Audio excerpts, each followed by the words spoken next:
సైతం అందుకునే ఒక అద్భుతమైన చిత్రాన్ని రూపొందించినటువంటి మా డైరెక్టర్ యదువంశీ గారి మాటలు ఇప్పుడు వినేద్దాము.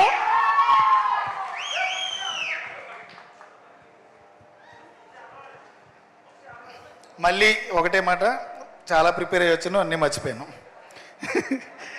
ముందుగా మీడియా మిత్రులకి, ఇక్కడికి వచ్చిన వారికి, మా టీంకి, టెక్నీషియన్స్కి, క్యాస్ట్ అండ్ క్రూకి అందరికీ చాలా థ్యాంక్స్.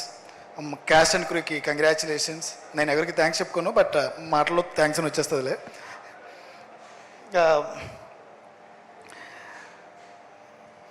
ఎక్కడి నుంచి స్టార్ట్ చేయాలంటే దగ్గర దగ్గర 6 ఏళ్ళ నుంచి క్రింద నుంచి స్టార్ట్ చేయాలి, కానీ తక్కువ టైం ఇచ్చారు. మళ్ళీ ఈసారి నాకే మొత్తం అందరూ కలిపి నాకు తక్కువ టైం చెప్పారు. నాకు ఇచ్చింది 10 నిమిషాలు. నాకు తెలిసినంత వరకు నా టీం గురించి మాట్లాడాలంటే ఓ పోడ్కాస్ట్ అయినట్టు 2 గంటలు పడుతుంది నాకు. బట్ డెఫినెట్లీ దేవుణ్ణి ఒకటి కోరుకుంటాను. నేను ఎప్పుడు మేనిఫెస్ట్ చేస్తుంటాను, ఎప్పుడు మేనిఫెస్ట్ చేస్తూనే ఉన్నాను. నేను ఈ సినిమా అర్జున్ చెప్పినట్టు అర్జున్ నాతోనే ఉన్నాడు ఫస్ట్ నుంచి, సుభాష్ నాతోనే ఉన్నాడు, కేఆర్ నాతోనే ఉన్నాడు, మా తమ్ముడు నాతోనే ఉన్నాడు. ఈ జర్నీ స్టార్ట్ అయినప్పుడు ఈ సినిమా ఎవరైనా మిస్ చేసుకుంటే అయ్యో కమిటీ కూరలు మిస్ చేసుకున్నారేంటి అని పక్కన కూడా కొంచెం మంది ఓవర్గా అనిపించేదేమో. బట్ డెఫినెట్లీ అది నమ్మాను, చాలా గట్టిగా నమ్మాను. నేను టార్గెట్ నేషనల్ అవార్డు అని గ్రూప్లో పేరు పెట్టాను. సినిమా నేరేట్ చేసినప్పుడు ఇది నేషనల్ అవార్డు కొడుతుందని చెప్పాను. ఏ ఆర్టిస్ట్ దగ్గరికి వెళ్ళినప్పుడు అలా సార్ ఇది నేషనల్ అవార్డు సినిమా సార్ అని చెప్పాను. అది నిజంగా కావాలని చెప్పాను, లేకపోతే నాకేం తెలీదు. బట్ కథను నమ్మాను అంతే. కథను నమ్మితే సరిపోదు, ఆ కథని మనం అనుకున్న ప్రజెంట్ చేయడానికి మనకు ఒక తోడు కావాలి. చాలా ప్రొడక్షన్స్లో నిజంగానే వర్క్ జరిగింది, చాలా తీద్దాం అనుకున్నారు, పాపం వాళ్ళు కూడా ప్రయత్నించారు. బట్ అన్ఫార్చునేట్లీ ధైర్యం సరిపోలేదు చాలామందికి. ఏంటంటే ఈ 11 మంది కాదు, దగ్గర దగ్గర 20 మంది ఆర్టిస్టులని, కొత్త వాళ్ళని తీసుకురావాలి, టెక్నీషియన్స్ కొత్త వాళ్ళని తీసుకురావాలి, లేదంటే బడ్జెట్ సరిపోదు. ₹1 కోటి 2 కోట్లనో 3 కోట్లనో అయ్యే సినిమా కాదు. దానికి ముందు కొన్ని పాస్ట్ రిజల్ట్స్ ఏమైనా చూస్తే పెళ్లి చూపులు సినిమాకి ₹1 కోటి ఖర్చు పెట్టారు, కంచరపాలెం ₹1 కోటి ఖర్చు పెట్టారు, అప్పుడే వచ్చిన అర్జున్ రెడ్డికి 3-3.5 కోట్లు ఖర్చు పెట్టారు. అదే కొత్త వాళ్ళతో చేసిన హైయెస్ట్ బడ్జెట్స్ తెలుగు సినిమాలో. బట్ అంతకు మించి బడ్జెట్లు జరగవు. నేను ఇవ్వడమే ఏదో మ్యానిపులేట్ చేయడం కోసం. రమేష్ గారు లాంటి వాళ్ళకి 3.5 కోట్లు అని చెప్తాం, బట్ మిగతా వాళ్ళందరికీ దొరకలేదు. కానీ రమేష్ గారికి దొరికేసాను నేను. ఈ 3.5 కోట్లు అని చెప్తున్నాడు, కథ ఎంత చెప్తున్నాడు ఆయన. అప్పుడే అవ్వదులే అమ్మా, ఇంకొంచెం ఎక్కువ అవుతుందిలే, సర్లే నువ్వు బడ్జెట్ గురించి చదువు, నీకు సినిమా మీద మేకింగ్ మీద కాన్సన్ట్రేట్ చేయన్నారు. సరే ఒకసారి వెనక్కి వెళ్తే మిగతా ప్రొడక్షన్స్లో ఆడిషన్స్ చేశాను నేను, వేరే డిఫరెంట్ ప్రొడక్షన్స్లో. మట్టిలో మాణిక్యాలు అంటారు కదా, అలాంటి వాళ్ళని పట్టుకున్నాను 11 మంది. ఒక్కొక్కరికి డిఫరెంట్ బ్యాక్డ్రాప్. వాళ్ళకి మిగతా సినిమాల ఎక్స్పీరియన్స్ కానీ ఇవి కానీ లేవు. అప్పటికి నేను ప్రసాద్ బెహ్రా అనుకుంటా, సీనియర్ మోస్ట్ జూనియర్ అదే యూట్యూబర్. అప్పుడే ఫేమస్ అవుతున్నాడు నాకు తెలిసి ప్రసాద్. తన డిఫరెంట్ ఇది ఉంది. నాకు తనని కమెడియన్గా చూడదలుచుకోలేదు, ఏదో యాక్టర్ని చూశాను నేను. ఆ రోజు అతనితో మాట్లాడాను. మిగతా యాక్టర్స్ని అందరినీ ఆడిషన్ చేశాను. అందరిలోనూ ఎప్పటికీ చెప్తాను, Aatram one of the best audition ఇచ్చాడు నాకు. ఆత్రం క్యారెక్టర్ ఇక్కడ లేడు, బట్ ఇంటి దగ్గర ఉన్నాడు. వీళ్ళందరిలో చూస్తుంటే నేను ఒకటి ఫీల్ అయ్యా, అరే ఇంత కష్టపడుతున్నారు కదా వీళ్ళు అని. ముందుకు వెళ్ళిపోతున్నా, మళ్ళీ ఒకసారి వెనక్కి వస్తా. ఒక్కొక్కరిని ఆడిషన్ చేసుకుంటూ వెళ్తే తేజస్వి ఒక రోజున ఆడిషన్కి వచ్చింది, మాట్లాడింది. ఆ తర్వాత మళ్ళీ తన వేరే కమిట్మెంట్స్, వేరే సినిమా ఉండడం వల్ల అయ్యో ఈ అమ్మాయి మిస్ అవుతుంది, నేను ఈ అమ్మాయిని వదలదలుచుకోలేదు. సేమ్ టీనా శ్రావ్య కూడా వేరే క్యారెక్టర్కి సెలెక్ట్ అయింది. అరే నాకు ఈ అమ్మాయి సినిమా కావాలనిపిస్తుంది, ఆ అమ్మాయి కూడా వేరే సినిమాలోనో వేరే దాంట్లో వర్క్ చేస్తుంది, నాకు ప్రొడక్షన్స్ ఓకే అవ్వట్లా. ఎక్కడికి వెళ్ళినా ఈ కొత్త వాళ్ళ ఫేసులు చూపించి వీళ్ళు హీరోయిన్ అండి, వీళ్ళు హీరో అండి అంటే, యూట్యూబ్లో చేసిన వాళ్ళు వీళ్ళు హీరోయిన్లు అండి, వీళ్ళకి అసలు ముఖమే తెలియదు, ఈడి హీరో అంటే. నిజంగా నన్ను అడిగారు, నాకు ఆపర్చునిటీ కూడా ఇవ్వాల. ఒక్క చోట అన్నీ తిరిగేసా, ఒక చోటుకి వచ్చా, వాళ్ళందరినీ తీసుకొచ్చి ఇది నా టీము, వీళ్ళతో సినిమా చేయాలనుకుంటున్నా. అవునా, ఓకే. నాకు అర్థం కాల, నిజంగా ఓకే అన్నారా లేకపోతే నాకు ఓకే అని చెప్పి తర్వాత నన్ను నా మీద ఎక్కి మొత్తం అంతా మార్చేస్తారా? లేదు, డిసైడ్ ఓకే. మ్యూజిక్ నేను ఆల్రెడీ పాటలు చేయించుకున్నానండి, ఈ పాటలు మీకు నచ్చినాయా? బాగున్నాయి, ఓకే. రాజుగారు అని చెప్పి మేడం యాక్చువల్లీ పరిచయం చేశారు. సార్ని అప్పుడెప్పుడో తిరిగి ఆయన దగ్గరికి వచ్చాం. ఓకే. అన్వర్ అలీ నేను ఎప్పటి నుంచో ట్రావెల్ అవుతున్నాను, ఓకే. ప్రొడక్షన్ డిజైనర్ ప్రణయ్ నేను ఒకసారి కలిసి, ఓకే సార్ ఈ అమ్మాయి కొత్త ఆర్టిస్టు విష్క అని నేను ఆడిషన్ చేశాను, అమ్మాయి చాలా బాగుంది, ఒకసారి మీరు పైకి వచ్చి చూస్తారా? ఈ అమ్మాయి కామ్గా నీరసంగా నీట్గా వచ్చిందన్నమాట పద్ధతిగా నా దగ్గరికి. మీ ఇద్దరం కూర్చున్నాం, రమేష్ గారు నేను రూమ్లో. ఈ అమ్మాయి చాలా బాగా చేసింది సార్, ఏంటి ఇంత కామ్గా ఉంది అనుకున్నా. వచ్చిగానే చీర పైకి పెట్టింది, పైకి ఇప్పటికే గుర్తుంది నాకు. గుర్తుందా చీర పైకి పెట్టింది. అమ్మ ఏంటి ఇంత బాగా చేసింది సార్, ఈ అమ్మాయి మన పద్ధతికి సరిపోద్ది, ప్రసాదం కొట్టాలంటే ఇలాంటి అమ్మాయి కావాలి సార్ మనకి. ఓకే. రాజా గురించి చాలా వెతికాం. ఒక అమ్మాయి కావాలి, చాలా న్యాచురల్గా కావాలి, కొంచెం డిఫరెంట్గా ఉండాలి. ఏదో ఒక ప్రొఫైల్ వస్తే ఆ ప్రొఫైల్లో ఫ్రెండ్గా పక్కన ఒక అమ్మాయి చేసుకుని నుంచుంటే ఆ అమ్మాయిని పట్టుకున్నాను. ఆ అమ్మాయిని పట్టుకుని ఆ అమ్మాయిని ఆడిషన్ చేయడానికి బెంగళూరు నుంచి తెప్పించి, ఒకే ఒక అమ్మాయిని, తెలుగు కాకుండా అమ్మాయిని ఒక అమ్మాయిని తెప్పించాం. బట్ ఆ అమ్మాయి తెలుగు నేర్చుకుంది, తెలుగు బాగా చేసింది, తెలుగు నేర్చుకుని బాగా ప్రజెంట్ చేసింది. అమ్మాయికి చాలా మంచి పేరు వచ్చింది. ఇవన్నీ ఒకటి. ఓకే, బెస్ట్ ఫిల్మ్ వస్తుందని నేను ఎక్స్పెక్ట్ చేయలేదు, అది ఓవర్, కొంచెం నిజంగా ఎక్స్పెక్ట్ చేశా. ఇంకొకటి అనుకున్నా, but best film. Okay, makeup నాకు చాలా కావాల్సి వచ్చింది. మేకప్ రావడం ఏంటి, మేకప్ దాని వెనకాల ఉన్న ఒక నా మేనిఫెస్టేషన్ చెప్తా. ఈ 11 మందిని చూస్తుంటే కళ్ళంటే నీళ్ళు వస్తాయి నాకు. 3 సార్లు 13 కేజీలు, 10 కేజీలు, 9 కేజీలు, 8 కేజీలు, 7 కేజీలు చొప్పున ఒక్కొక్కడు తక్కుంటూ వచ్చాడు. ఈవెన్ అమ్మాయిలు కూడా నా దగ్గర లిస్ట్ ఉంది. ఒకరు 4 కేజీల దగ్గర. అమ్మాయిలు తగ్గడం అంటే పెద్ద విషయం యాక్చువల్లీ. పొద్దున్న అక్షయ్ మిడ్ నైట్ నాకు పంపాడు, ఎవరెవరు ఎంత దగ్గర అని చెప్తే. వీళ్ళందరూ ఇంతమంది చేస్తున్నారే, బెస్ట్ యాక్టర్ వస్తే ఒకటిగా వస్తుంది, బెస్ట్ సపోర్టింగ్ యాక్టర్ అయినా ఒకటిగా వస్తుంది, బెస్ట్ విలనో, బెస్ట్ కమెడియనో, లేకపోతే బెస్ట్ హీరోయిన్ వస్తే ఒకరికి వస్తుంది. ఎలాగరా వీళ్ళని గుర్తుపట్టాలి, ఎలాగరా వీళ్ళ కష్టం బయటికి తెలియదు ప్రపంచానికి, ఏ విధంగా వస్తుంది? సర్లే రాదులే, వీళ్ళకి పాపం గుర్తింపే రావట్లేదు ఎక్కడనే. సర్లే ఏమొచ్చినా కానీ బెస్ట్ డెబ్యూ డైరెక్టర్ ఫస్ట్ విసుకొచ్చింది నాకు. బెస్ట్ డెబ్యూ డైరెక్టర్ ఏమనుకోవద్దు, నాకు వీళ్ళకి రావట్లా.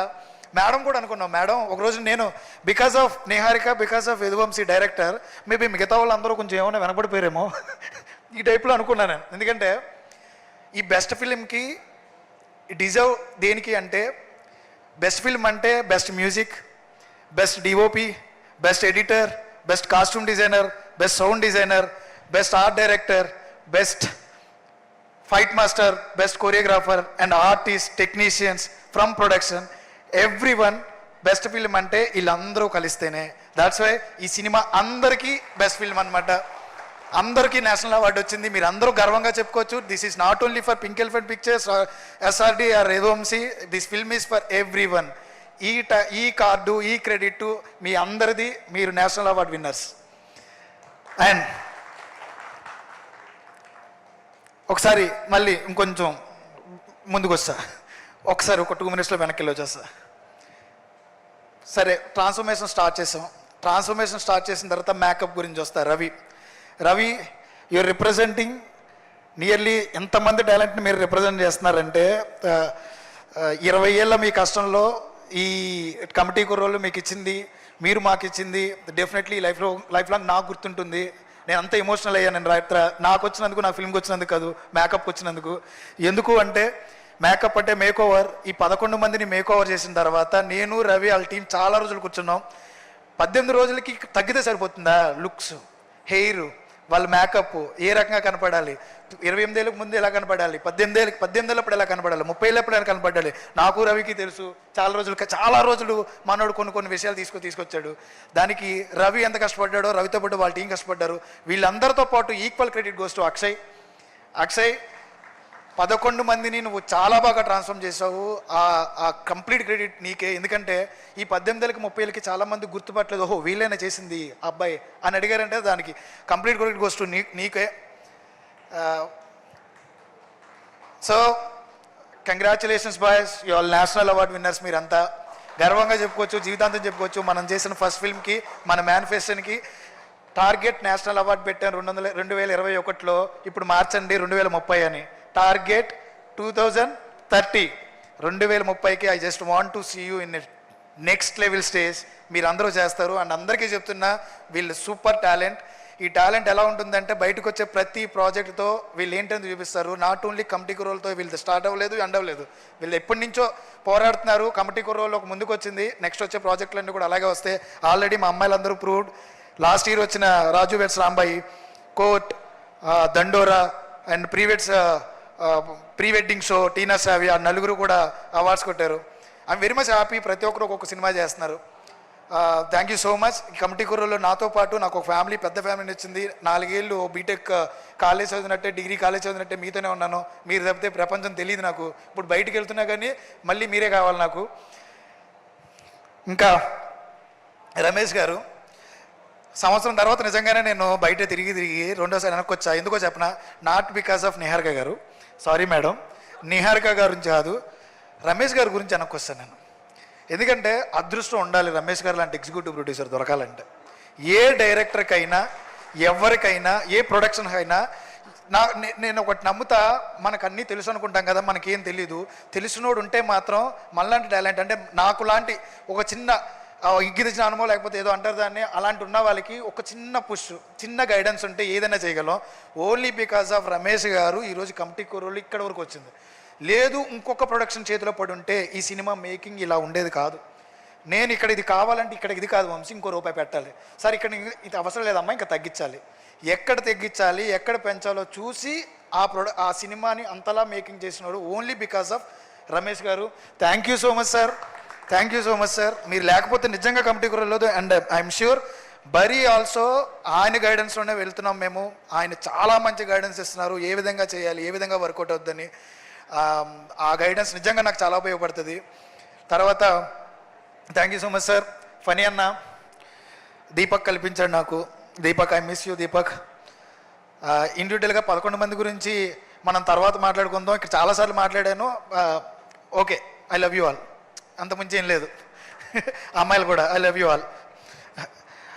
మన ఫనీ అన్న బడ్జెట్ ఇంకొక ₹1 పెరుగుతుందన్న.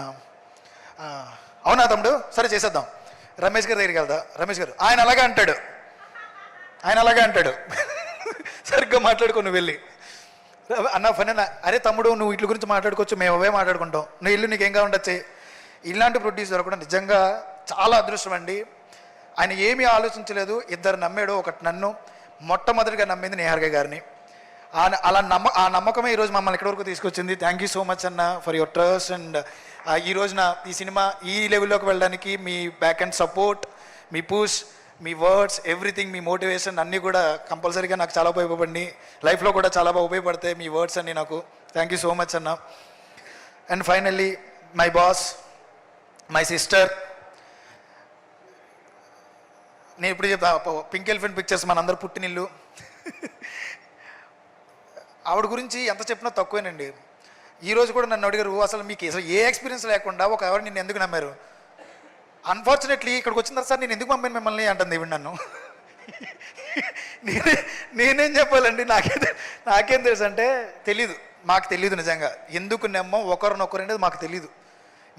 మాలో మీరు ఏదో చూసాం, వీడి దగ్గర టాలెంట్ ఉందని ఆవిడ నమ్మారు.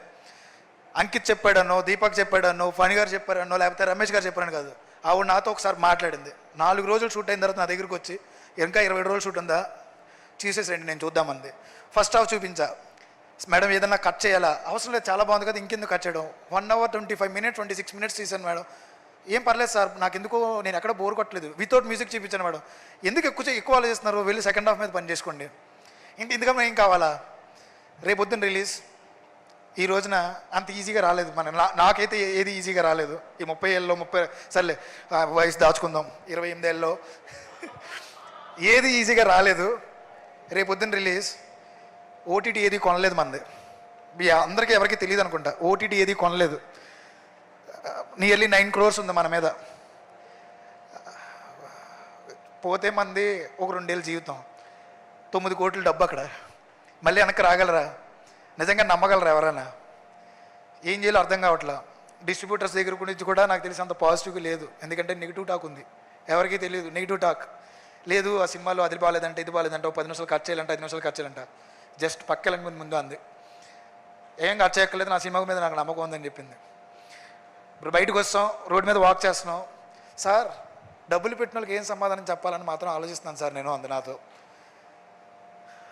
మీరేం ఆలోచిస్తున్నారంటే, మేడం 9 కోట్లు పెట్టించాము, ఈ బరువుకు అయిపోయింది, భయం వేస్తుంది, ఒకవేళ ఇదేమన్నా ఫెయిల్ అయితే మన కమిటీ కుర్రోళ్ళ సినిమా ఇంకెవరైనా డైరెక్టర్ వెళ్ళి ఇంత బడ్జెట్ అవుతుందండి ఒక సినిమా కంటే ఎవరైనా నమ్ముతారా?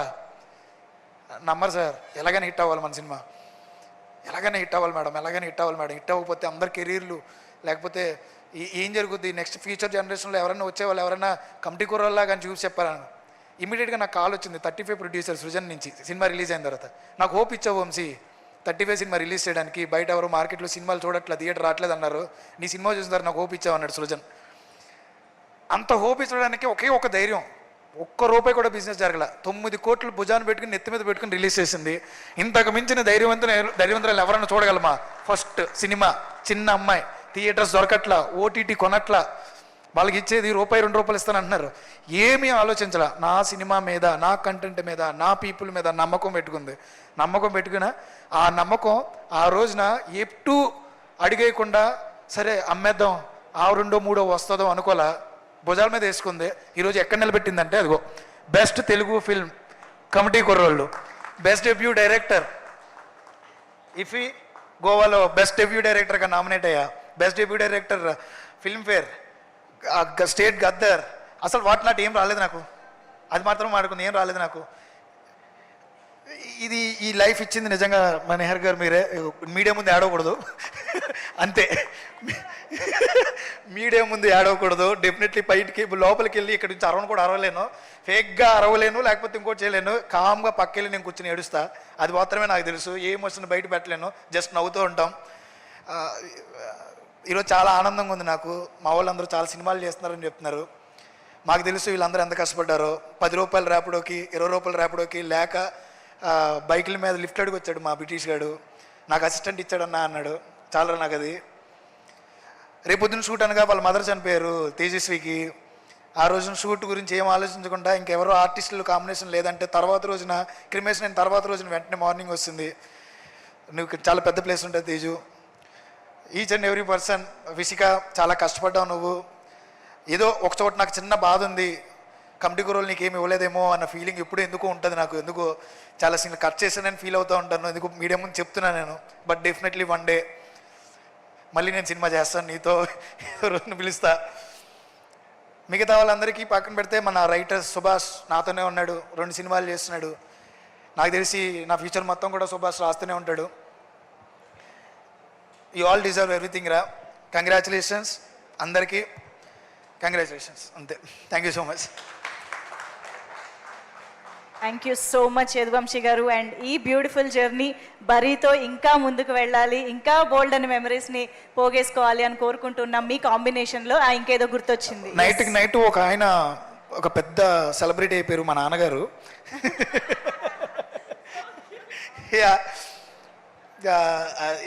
It was really very emotional moment. మా నాన్నగారు నా దగ్గరికి వచ్చి, నా కొడుకు నేషనల్ అవార్డు గ్రహీత అనడం. ఇప్పుడు చాలామంది కాల్స్ చేశారు నాకు. అది నిజంగా మా నాన్నగారు ఒక లారీ డ్రైవర్, ఆ డబ్బులతోనే మమ్మల్ని పెంచారు. ఆ తర్వాత నేను ఇంకొక డబ్బుల మీద ఆధారపడి బతికాను. మా తమ్ముడు శంకర్ 10 ఏళ్ళు దగ్గర నన్ను వాడే పెంచాడు. నేను జాబ్ మానేసిన తర్వాత సినిమాలోకి వెళ్తానంటే వాళ్ళిద్దరు ఇక్కడ లేరు. మా తమ్ముడు ఎక్కడో బెంగళూరులో ఉన్నాడు వేరే వర్క్ మీద. బట్ వితౌట్ యూ నేను లేను. అమ్మా నాన్న అండ్ తమ్ముడు, I don't want to thank you, but definitely I will make you proud every time. Next cinema కూడా definitely I do my best. Thank you so much. Thank you so much Yaduvamshi garu. Once again congratulations to you. And yes,